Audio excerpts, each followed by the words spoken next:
শুনে তো বুকুর মার আক্কেল করুন। হঠাৎ আজ কি হলো ছেলেটার? সত্যিই ভূতে টুতে পেল নাকি? ওই, এমন অদ্ভুত বেয়ারা তো ছিল না। কি আর করেন, প্রায় কাঁদো কাঁদো হয়ে বলেন, সত্যি এই ছেলেকে নিয়ে আমার কি জ্বালাই হয়েছে ছেনু মাসি। হাড় ভাজা ভাজা হয়ে গেল। যত বড় হচ্ছে তত যেন যা তা হয়ে যাচ্ছে। কে জানে পাগলা টাগলা হয়ে যাবে নাকি। পাগলা বললে যদি দোষ খণ্ডায়। ছেনু মাসিরা অবশ্যই তেমন বোকা নয় যে সহজ ছেলেকে পাগল বললেই তাই বিশ্বাস করবেন। মনে মনে ভাবেন, মোটেই নয়, তা বরং পাগল বানাতে পারে লোককে। হঠাৎ একটা হুড়মুড় ঝনঝন শব্দে তিনজনেই চমকে ওঠেন। আর কিছু নয়, শেলফের উপর থেকে টেবিল ল্যাম্পটাকে ফেলে ভেঙে শেষ করেছে ডাম্বল। এবারে আবার ছিনু বেনু দুই বোনের অপ্রতিভ পালা। কিন্তু বুকুর মা হা হা করে ওঠেন, আহা থাক বেনু মাসি, ছেলেকে আর বকতে হবে না। ছোট ছেলে দুরন্ত হবে না একটু, মাটির পুতুলের মতন চুপ করে থাকবে। ফটফটে ছেলেই আমার ভালো লাগে। কাজ কুড়োতে কুড়োতে বুকুর মা আরও বলেন, যে ছেলেরা ছোটবেলায় দুরন্ত থাকে তারাই নাকি বড় হয়ে মহাপুরুষ হয়। তারপর গল্প চলে, যত সব মেয়েলি গল্প আর কি। কার মেয়ের বিয়ে কোথায় হলো, কাদের বউয়ের কী কী গয়না হলো, শাড়ির আজকাল কীরকম জলের দর হয়ে গেছে। ছিনু মাসিরা তো আলমারি বোঝাই করে ফেলেছেন শাড়ি কিনে কিনে। বুকুর মা রাখছেন না কেন এই বেলা এইসব আলোচনা? গল্প থামাতে হয়। বুকু আর বুকুর সেচখুড়ি মা দুজনে মিলে অতিথিদের জন্য চা আর খাবার নিয়ে আসেন। বড় বড় রাজভোগ, ভালো সন্দেশ, সিঙ্গারা, নিমকি। ছেনু মাসিরা খাবো না করেন, যেন একটা ভয়ানক কষ্টকর কাজ করছেন। এইভাবে খেয়ে ফেলেন সবই।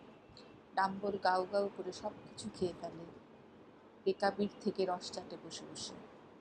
বুকুর মা বলেন, এই বুকু, তোর বাবা এসেছেন অফিস থেকে? বলগে যা, মাসিমারা এসেছেন। বুকু পটপট করে বলে এসেছেন। তা বাবা খুব জানেন, সেই জন্যই তো চটমটে লাল হয়ে বসে আছেন। বললেন, খুব যা হোক ছিনু মাসিরা বেড়াতে আসার আর দিন পেলেন না। আমাদের সিনেমার টিকিটগুলো পচাবার জন্যে বেছে বেছে আজই আসতে ইচ্ছে হলো। হায় হায়, কি করবেন বুকুর মা? ছেলেকে চর কষাবেন না নিজেরই কালে মুখে চড়াবেন? এ আবার কি ভীষণ শত্রুতা শুরু করেছে আজকে বুকু। আর কি বলি মুখ রক্ষে করবেন নিজের? শুধু মনে ভাবতে থাকেন, এরা একবার উঠলে হয়, ছেলের হাড় এক ঠাই মাস এক ঠাই করে ছাড়বেন। শুধু হাত দিয়ে পেরে উঠবেন না লাঠিসোঁটা ধরবেন? ছেনু মাসিরা বিশ্বম্ভর মূর্তিতে বলেন, আচ্ছা তাহলে উঠি নির্মলা, তোমার অনেক ক্ষতি করে গেলাম। বুকুর মা কোনো মুখে আর বলবেন আবার একদিন এসো ছেনু মাসি? ফ্যাল ফ্যাল করে তাকিয়ে থাকেন বোকার মতন। ডাম্বল জুতুর মধ্যে পা গলাতে গলাতে বুকুকে বলে, আমায় তো খুব বলা হচ্ছিল, তুই স্কুলে ভর্তি হয়েছিস? বকু বুক টান করে বলে, নিশ্চয়ই। কোন স্কুলে? আদর্শ শিক্ষা প্রতিষ্ঠান। কখানা বই রে? সে অনেক, সব মিলিয়ে 7-8টা। বাবা, আর কত দেরি করবে তোমরা? যাও এবার, রাত্তির হয়ে গেল যে। এখন মা কখনই বা রান্না করবেন আর কখনই বা তোমাদের নিন্দে করবেন? নিন্দে? ছেনু মাসিরা শুধু হার্ট ফেল করতে বাকি রাখেন। আর বুকুর মা, তার মুখ দেখে মনে হয় হার্ট ফেল করিয়েছেন বুঝিবা। এবারে ডাম্বল ঘুষি পাকিয়ে আসে। নিন্দে কেন রে? নিন্দে কিসের? বাহ, নিন্দে করা হবে না? বুকু যেন অবাক হয়ে গিয়েছে। এইভাবে বলে, বেড়াতে আসা লোকেরা চলে গেলে নিন্দে করতে হয় না তাদের? বলতে হবে না ছেলেটা কি অসভ্য হ্যাংলা, মাসিমারা কি অহংকারী?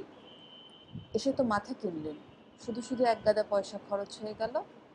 তাছাড়া বুকু এত তাড়াতাড়ি কথা বলে যে ধরলে থামায় কে? যা বলবার সবই বলে নেয় সে। তবু ওর তাছাড়াতকে থামিয়ে দিয়ে চিনু মাসি বলেন, বলো বাবা, প্রাণ ভরে বলো, বলে গট গট করে চলে যান পিছন পেছন বেনু মাসি আর ডাম্বর। আর ওরা বেরোবোর সঙ্গে সঙ্গে বুকুর মা রণচণ্ডী মূর্তি নিয়ে শুরু করেন ছেলে ঠ্যাঙাতে। ঠ্যাঙার আর ঠ্যাঙান আর চেঁচান, বল শয়তান ছেলে, কেন ওরকম কথা বললি, বল বল শিগগির, মেরে তোকে আজ মেরেই ফেলবো।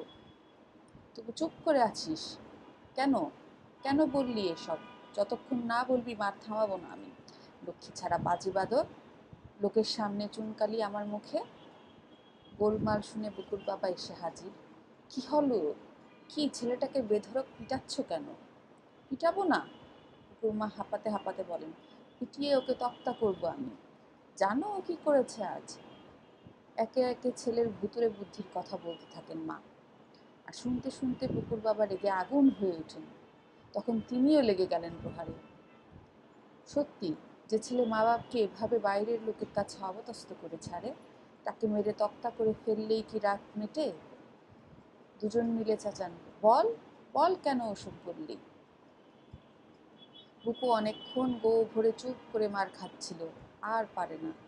ডুকরে কেঁদে উঠে বলে, নিজেই তো দুপুরবেলা 100 বার করে বললে সব সময় সত্যি কথা বলবি, কারোর কাছে কিচ্ছু লুকোচুরি করবি না, আর এখন নিজেই মারছো। কি করে বুঝবো আসলে কি করতে হবে? সমাপ্ত।